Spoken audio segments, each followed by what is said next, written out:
Another thing that Ty Cashin said about Professor Anderson, or at least a meditation that Ty made after reading Professor Anderson's book, was this. And if you know Ty Cashin, you know he's a good old boy. He writes about football coaches and stuff like that. So don't assume that this is a pointy-headed intellectual. Ultimately, there is a lesson here in Professor Anderson's book that still abides. Gullible Texans, often against their own interests, have always been quick to allow themselves to be swept up in the rhetoric of opportunists, exploiting fear and pandering to prejudices. In that culture, to ask questions is traitorous. To seek other options is cowardice. The usual result diminishes our collective soul, whether it ends in predictable disaster or serendipitous success. It's a lesson as relevant today as it was during the protracted period of the state's formative development.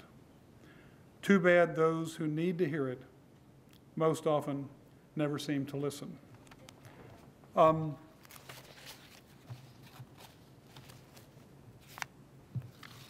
There's a great deal more that I would like to say about Professor Anderson's work, but I have to turn over the microphone to him, and I do so with pleasure.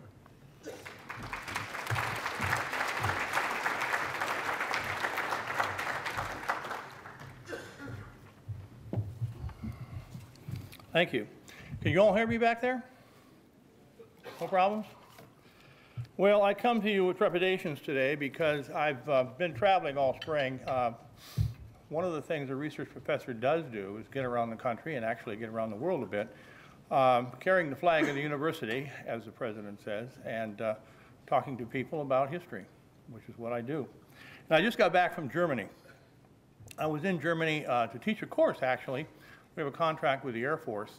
And I had 20, I call them young, but they're Air Force pilots in class at Ramstein Air Force Base. And we were talking about a course that I titled War Crimes, Ethnic Cleansing, and Genocide. And I couldn't shut those people up. They took over the classroom, and I mean, we went on and on and on, and I was getting exhausted. I had to finally leave. But I came back with a cold. I came back with a German cold. And a German cold is a little different than an American cold because it has a lot of discipline. And so I can go usually for 10 or 15 minutes, and then I start to cough, in which case I need to take a cough drop, which I have right here with me. So if I duck for a cough drop, please excuse me. I will try and not do it as frequently. Hopefully I can get through the whole 30 to 40 minutes. Is that about right? That's about right. Okay. I want to talk about two things today.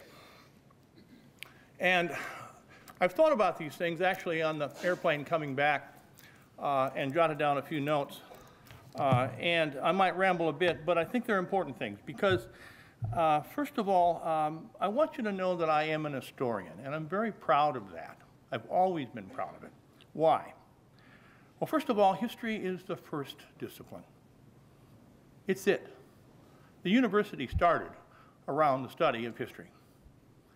All these other people are a bunch of frauds. Sociologists, political scientists, human relations people, they're all just invented people.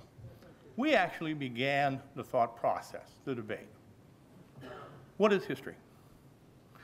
Well, that's something I always bring up to my freshmen in class, my graduate students.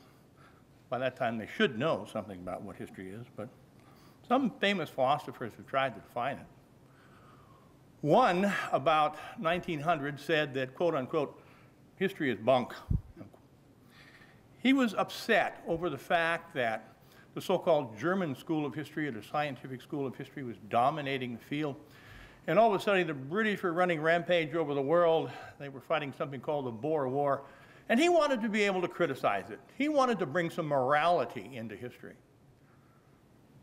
But history, as another famous philosopher said about the same time, was, quote, just simply one damn thing after another, unquote. Well, by the 1920s, some historians began to emerge who didn't buy into that scientific school.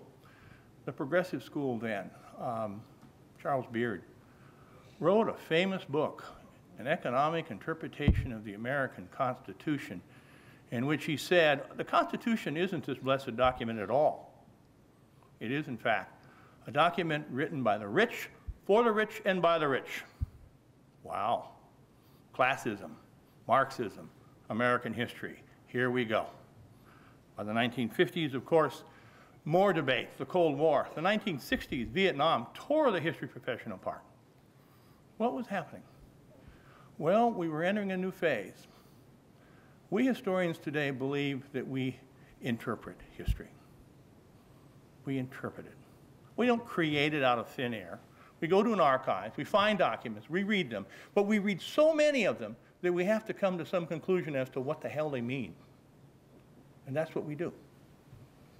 And we're smart enough to realize that by interpreting history, we're doing something that future generations are going to do over again. In other words, every generation now interprets its own history. Revisionism. It's here to stay. It's not going anywhere. In reality, we can see this process through studying many different fields of history. One I think that's fascinating is slavery, which Fred talked about this morning. Do you know the first real history of slavery was published in 1919 by Wendell Phillips, American Negro Slavery.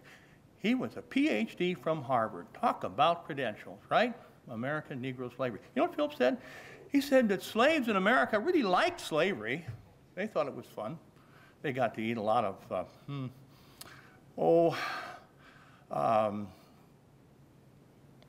fruit. They got some meat occasionally. They got to dance occasionally. They sang a lot.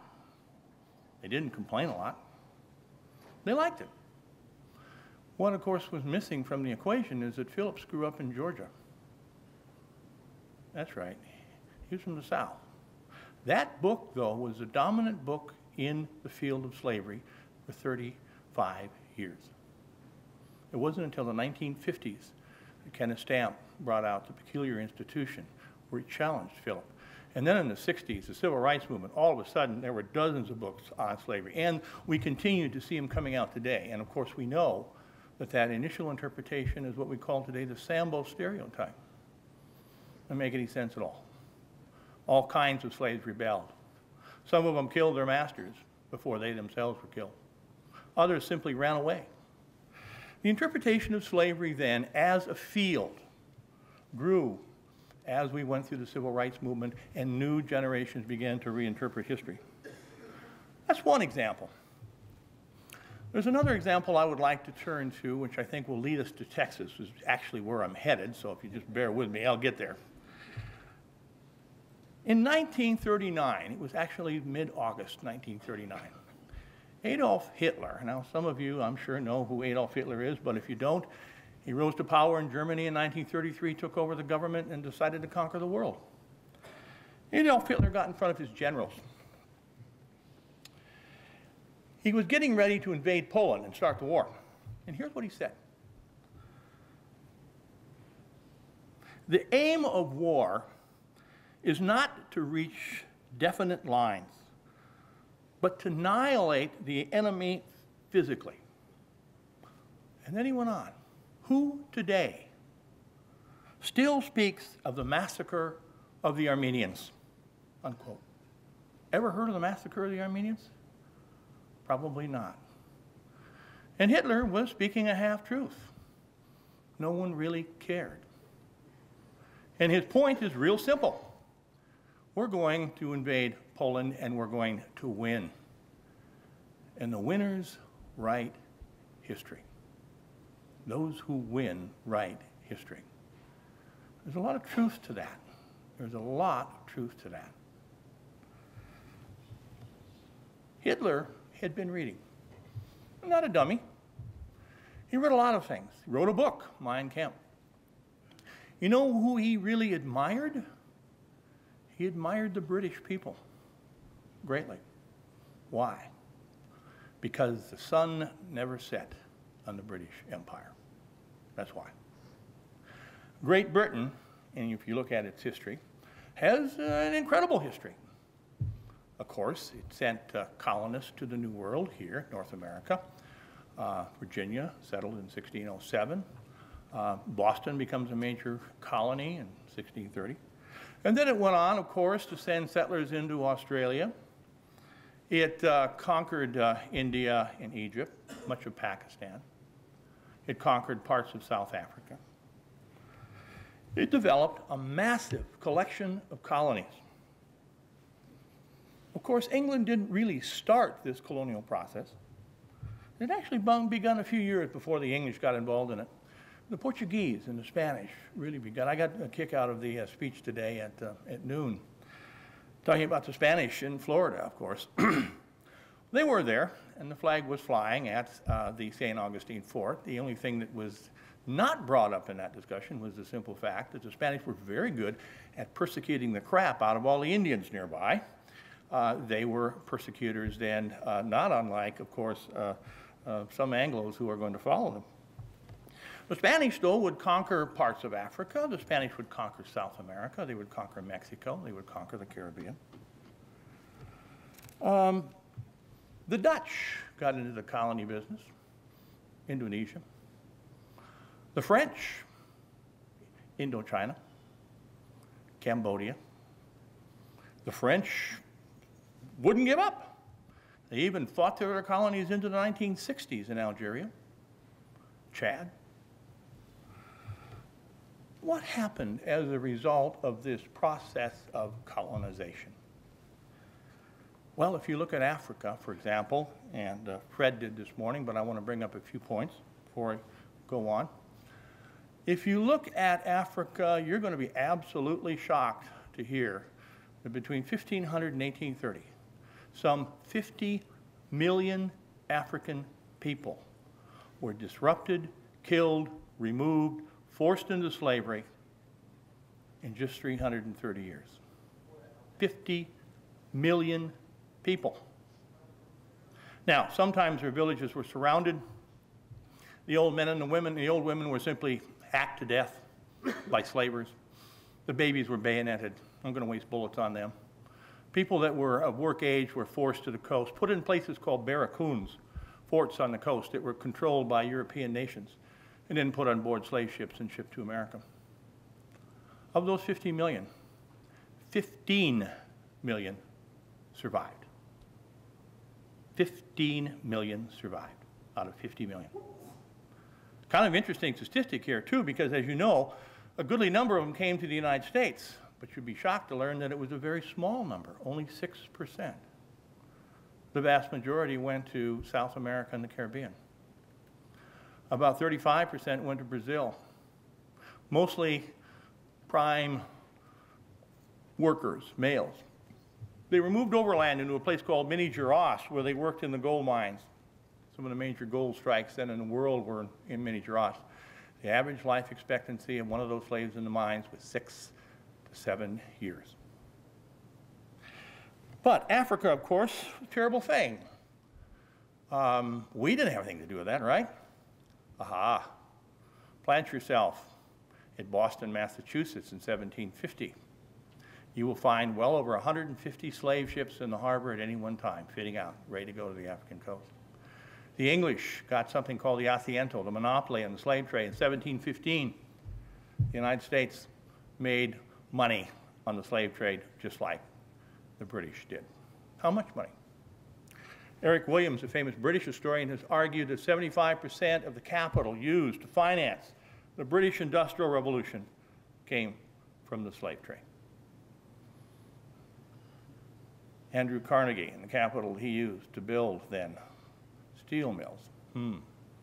Sure, absolutely, no question about it. We're all connected in that regard then. We're connected in a process of worldwide colonialism that comes right on down into the heart of Texas. What was the result overall of that colonialism before I proceed to talk about Texas? Well, let's take some numbers, for example. We know that the Australians, the British in Australia, killed upwards of 200,000 natives in the conquest of Australia. Killed them outright. We know that the police units in Queensland between 1820 and 1880 killed over 80,000 by their own count. By their own count.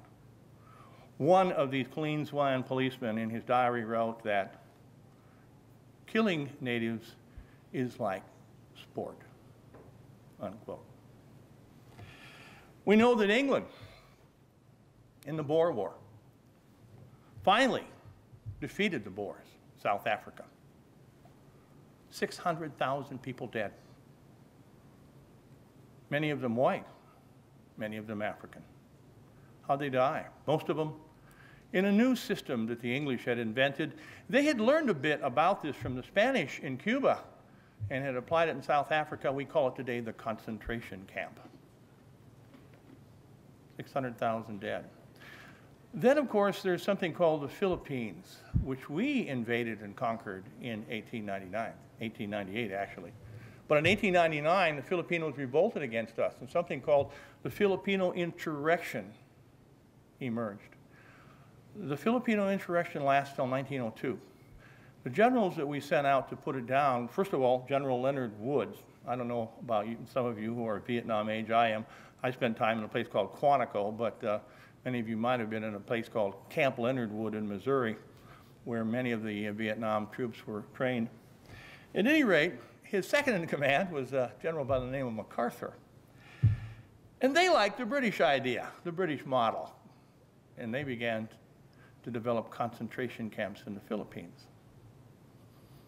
In the end, they rounded up large numbers of people, they separated out the fighters, they put them into jail, and they in effect stopped the use of the guerrillas, the use of the countryside, and in the process, 1 million people died. We were responsible for it. Well, we could talk about Vietnam and go on forever. What, 2 million people in Vietnam died? And then, of course, we started the war in Cambodia, which brings the Khmer Rouge to power, and another 2 million died. What's the overall result? Over the last 500 years, colonialism has caused the death around the world of 100 million people. That's the overall result. And that's what historians are beginning to write about today. Yeah, and I'm not the first. I'm not the first to use the term ethnic cleansing or genocide. Who are these people? Well, there's Ben Kiernan, who owns a research chair at Yale University. His chair actually it's the A. Whitney Griswold chair. Ben has written extensively on genocide. He's doing a new book which will include North America and will include a discussion of Texas. And guess what? I'm the moderate in the bunch. I'm the moderate in the bunch. He thinks what happened in Texas was genocide. It's pretty clear that what happened in California was genocide. Colonialism then has been a bigger killer than Adolf Hitler in Germany by many, many, many times. In the end, obviously, what happened then in Texas is part of a worldwide colonialistic effort.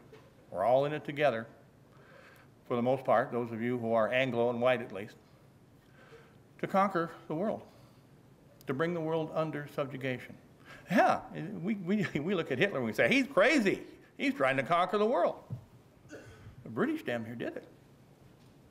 We have continued to move around the world and move into places where I'm not sure we should be. We can debate that. Colonialism then is a major force in history that we are just really beginning to identify and identify the impact of it. How do we define it? The British used the term the white man's burden. They defined it in a very positive way. It was the burden of the white man to go into the world and what? Develop it. Build buildings. Build factories. Open mines.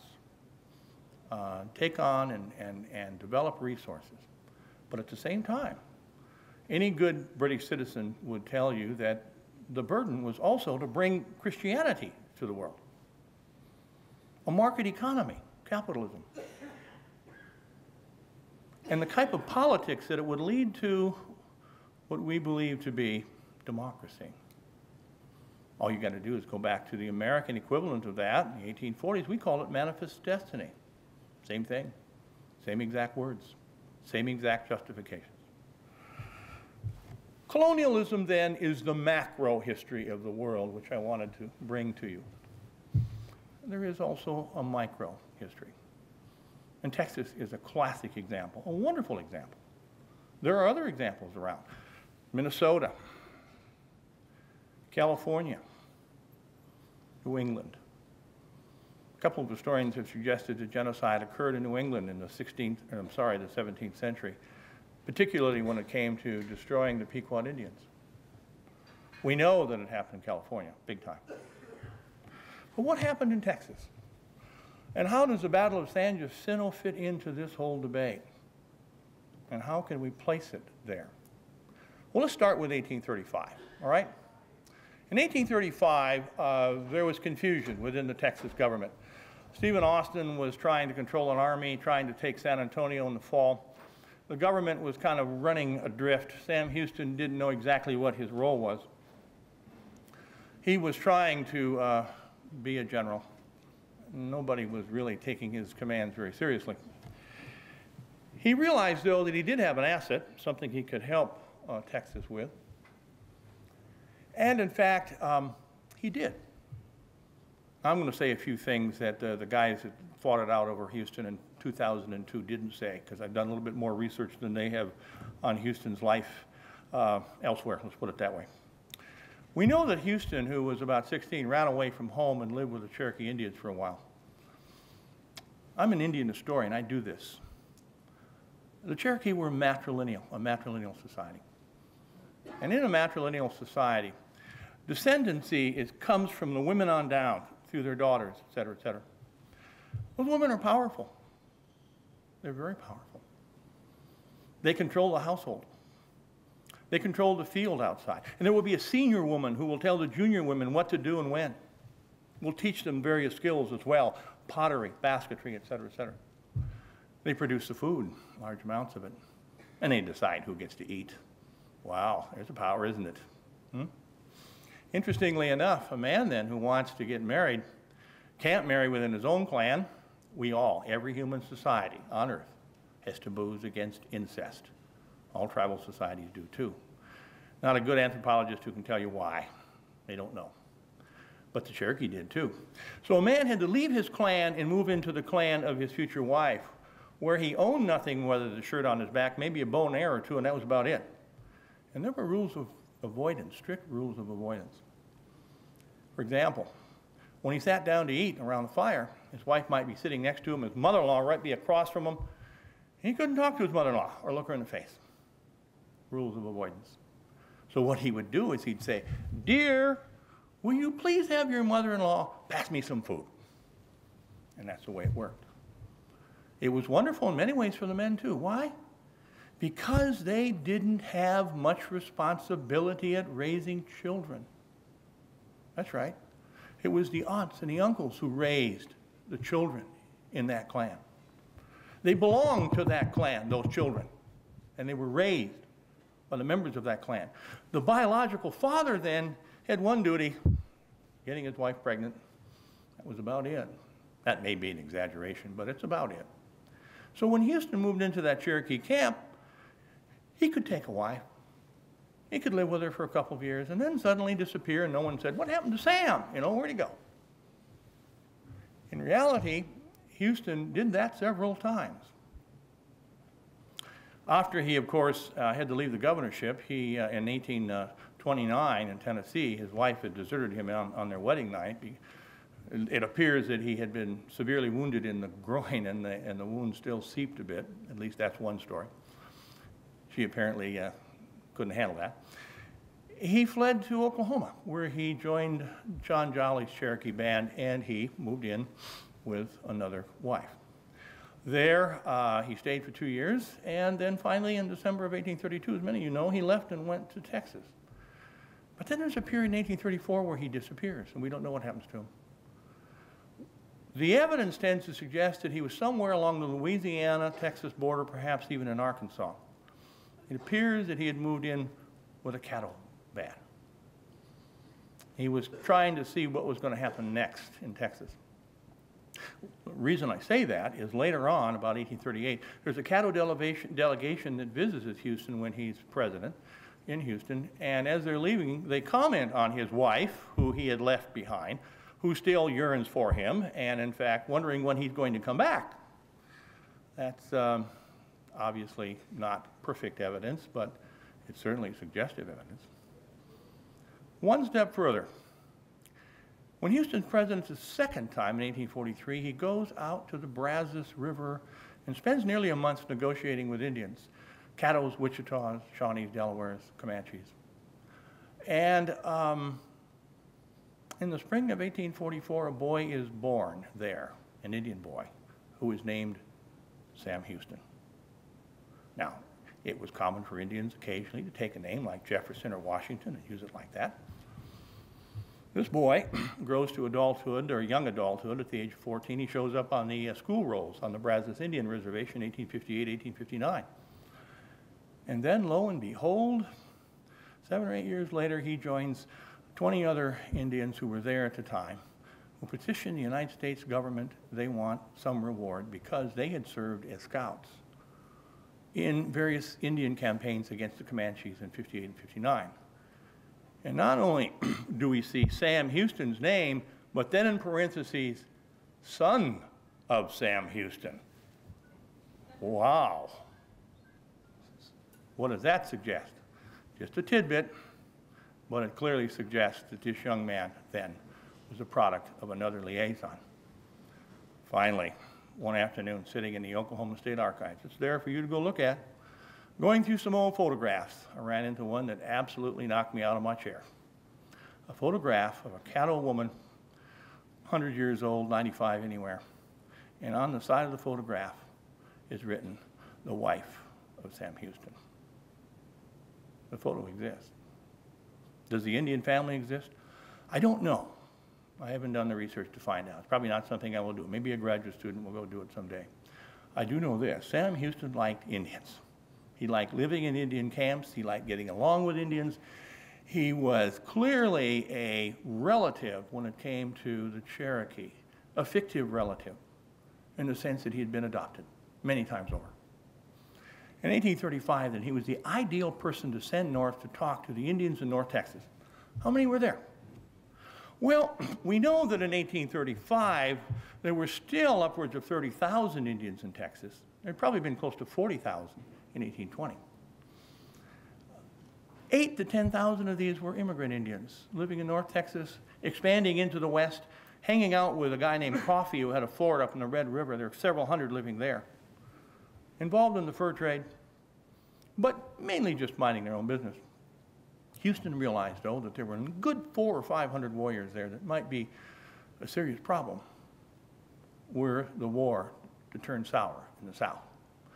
He went and talked with his old friend then, Chief Bowles, who had spent considerable amounts of time with a Cherokee. And they talked about a bunch of things. Staying out of the Mexican War for the Indians, obviously, was a crucial fish factor. And Houston also discussed the possibility of the Indians throwing in with the Texans, becoming allies. Well, that was just a discussion. When he got back, he discovered that the Texas Army had taken San Antonio. The war seemed to be over. Suddenly, he's in a great debate with David Burnett. Burnett says, did you promise those Indians any land? And Houston says, well, we think we should give them some land. They'll be responsible citizens and behave themselves. And Burnett says, I don't think that's a good idea. He doesn't have to anymore. He's now seizing power within that government that was kind of tottering there for a while. And Burnett doesn't want that to happen. Why? He had received a huge land grant himself back there, a Mexican land grant. And that land grant encompassed much of the land that the Cherokee were claiming for their own, along with Shawnees and Delawares and Kickapoos and Choctaws and a number of other Indian groups that were in East Texas. Then, of course, after the Christmas in January of 1836, suddenly new news arrived. There was an army now coming from Mexico. Didn't know how big, didn't know how bad it was. Houston's trying to convince Travis to abandon the Alamo, Fannin to abandon Goliad, draw the troops back toward the Brazos River. It'll be easier to fight as a united force. Of course, both Travis and Fannin ignore him. It's at that time that Burnett and Houston discussed this issue again. Some letters have survived which suggest that Houston strongly now wants to approach Bowles and get them to throw in with the Texans, to be allies, to fight on the side of Texas. Great idea. Houston had fought with Indians in the Creek War in 1813, 1814. Jackson had used them. Jackson had used them at the Battle of New Orleans. They were crack shots, loyal. They would have been wonderful troops. All that Bowles wanted was a promise of land. February of 1836. Now, as the Mexican army is about to surround the Alamo, Houston gives it to them. The Cherokee Treaty, February 1836. A large amount of land in northeast Texas, set aside for Indians. Burnett, mad, doesn't like it, upset. The two of them fight over this issue. Burnett comes up with an alternate scheme, one that he thinks will work well for Texas, the Revolution, and himself. He starts scheming with Samuel Carson, his Secretary of State, and a man named James Gaines, who had a ferry on the Trinity River. They seemed to be the principal men involved, but there were several others who were acting as spies for Burnett. One letter reveals that these spies were sent into East Texas with the purpose of raising the cry of Indian war. The Indians were descending on the settlers and killing everybody, men, women, and children, raping the women. You know the story. The spies spread the word. The settlers bought it. By March of 1836, people are screaming out of Texas, crossing the Sabine River back in Louisiana. It comes down in history as a runaway scrape. What is interesting about that, of course, is that many of them were running from Santa Ana in the south. What often doesn't come across in Texas history books is many were running from supposed Indian attacks in the west.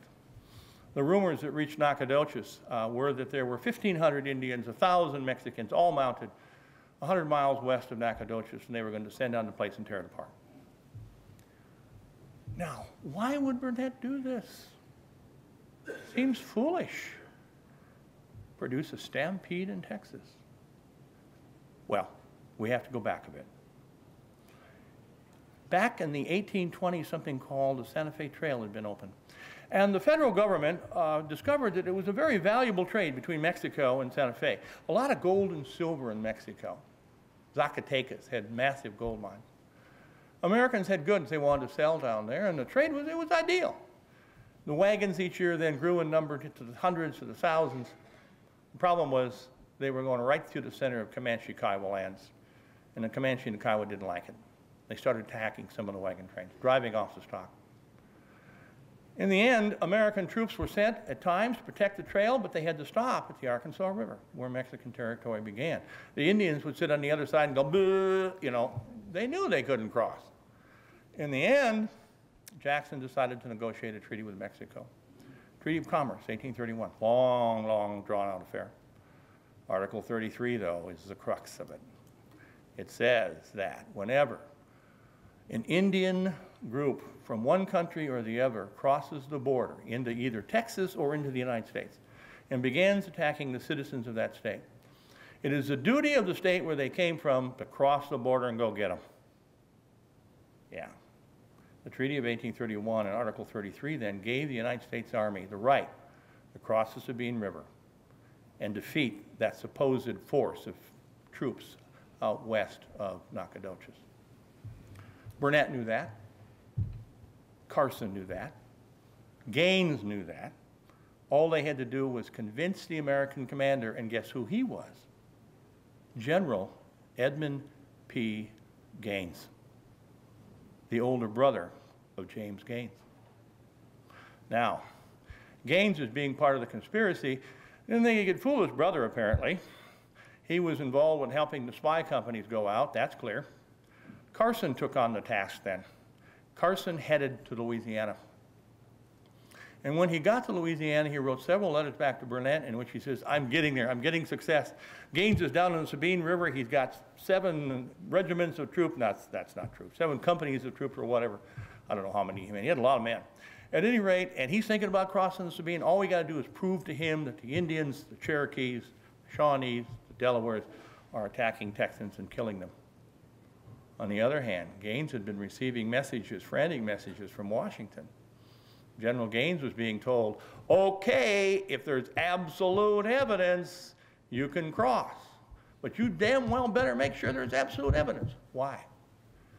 Andrew Jackson realized in 1836 that there was a possibility that his Democratic Party might lose the presidential election that fall, November. He didn't want to be involved in a scheme to seize Texas and piss off a large number of Northern Democrats, which of course is eventually going to happen in the late 1850s. He didn't want to destroy the Democratic Party. His message then to Gaines was, you better be certain about this. Gaines stopped. Listened, talked to Carson, but was pretty well convinced that the war was underway and civilians were being killed. Midnight, April 14th, 1836, he gives the order. Cross the Sabine River. His troops moved across the river, and by the sunlight the next morning, he had most of his men across, and he was ready to march on Nacogdoches. And then he stopped. He didn't write a letter for 5 solid days. Finally, he wrote a letter back to Washington. Fascinating letter. He waited, he waited. He wanted to make sure he had that evidence. And in the letter he wrote 5 days later, he said, you know what? I began to look at all these refugees, and none of them were wounded. I began to talk to them and couldn't find anybody who had seen an Indian kill anybody. At that point, he picked out a young lieutenant by the name of Bunnell, who was mounted. And with a few men, Bunnell rode 40, 50 miles into Nacogdoches. And when they got there, they found everything peaceful, everybody was sitting down to dinner, no problems at all. There was no Indian war. It was all fabricated, all made up. Bunnell went north, visited with the Cherokees. Cherokees said, we have no intention to get involved with this problem whatsoever. Talked to the Caddos. They didn't even know there was a war going on down south. Came back to Louisiana, reported to Gaines, and Gaines withdrew his troops. Of course, just 7 days later was the battle that decided Texas independence. We all know that. But what happened here? What happened during those 2 weeks prior to the 14th of April? Rumors, innuendo, propaganda began to surge in Texas. It never quit. It just grew. That Indians were disloyal, that Indians were united with Mexico, that Indians were, in fact, going to descend upon the frontier and kill all Texans. One thing led to another. By 1836, there are Texans calling for the removal of all, 1838, Texas calling for the removal of all Indians from Texas. And indeed, that year, a new president was elected, Mary Lamar. He called Indians hyenas, tigers, savages, and he called for their extermination. Lamar's Indian War then really begins spring of 1839. It lasts into the 1840s. What we do know about that war is it was a crucial war in Texas history in the sense that Indians were driven out of the central Brazos Valley. They were driven out of the central Trinity. They were attacked on the upper Colorado River. Hundreds were killed, and literally dozens of Indian villages were overrun and burned to the ground. The ethnic cleansing of Texas then had begun in a major way, and it was ethnic cleansing. It's interesting to look at this definition, though, and I'll leave you with a few things when regarding my view on ethnic cleansing. It's a view that's going to be challenged by other historians, as I've mentioned to you in the future. We're going to have one hell of a debate. It's going to be a lot of fun. They argue that what happened in Texas was genocide. And you know where they're getting their argument from? The United Nations. In 1948, the United Nations passed a convention on genocide. I want to read it to you, see what you think.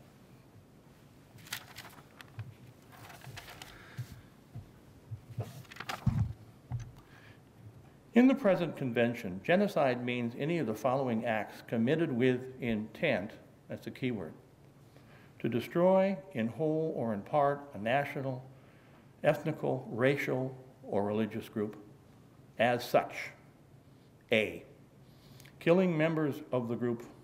B, causing serious bodily or mental harm to members of the group.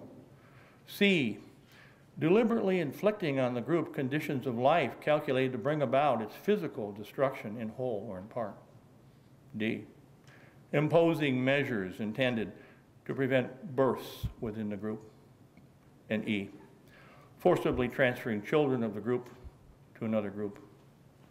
That's genocide, according to the United Nations.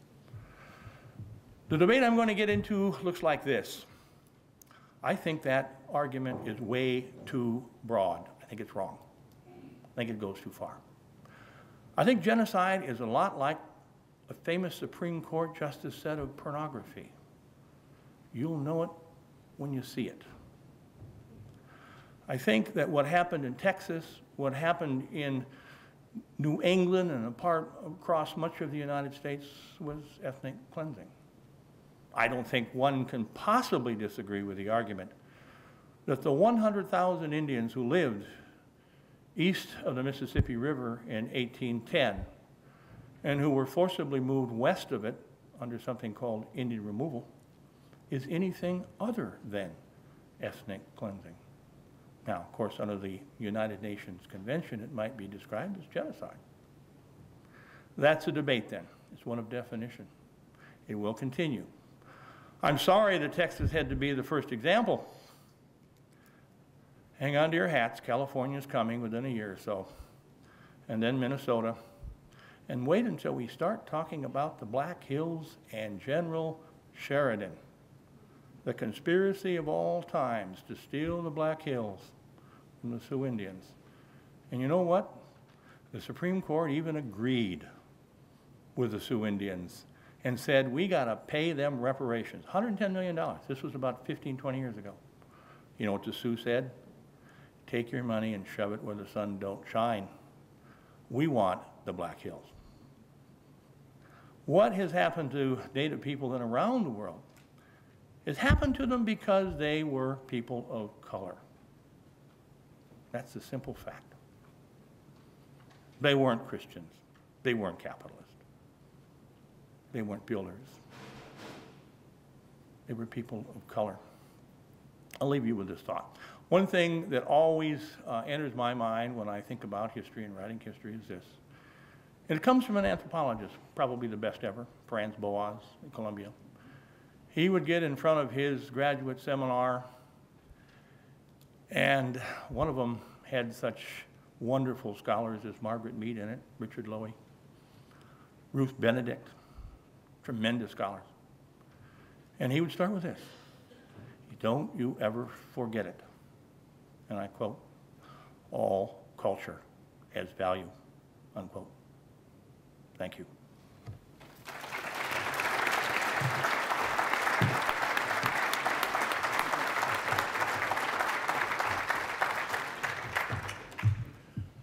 Thanks very much. One of the things I should have mentioned is that Dr. Anderson did his graduate work at the University of Toledo with the great W. Eugene Holland, the editor of the Bollard, Texas, and the blower of the whistle on Santa Ana and the Yellow Rose of Texas, so-called. And it's through the good graces of my good friend and Gary's good friend, Susan Holland, Eugene Holland's daughter, that Gary took made such pains to take time out of his very busy schedule to come to the San Jacinto Symposium. So I want to thank him again and thank Susan for her help. I would also, thank you. I would remind you that we're going to try to get back here at 4 o'clock, as soon after 4 as we can, and begin our question and answer session. And if you would please bring your questions to me as soon as you can, before you leave rather than after you come back. Thank you.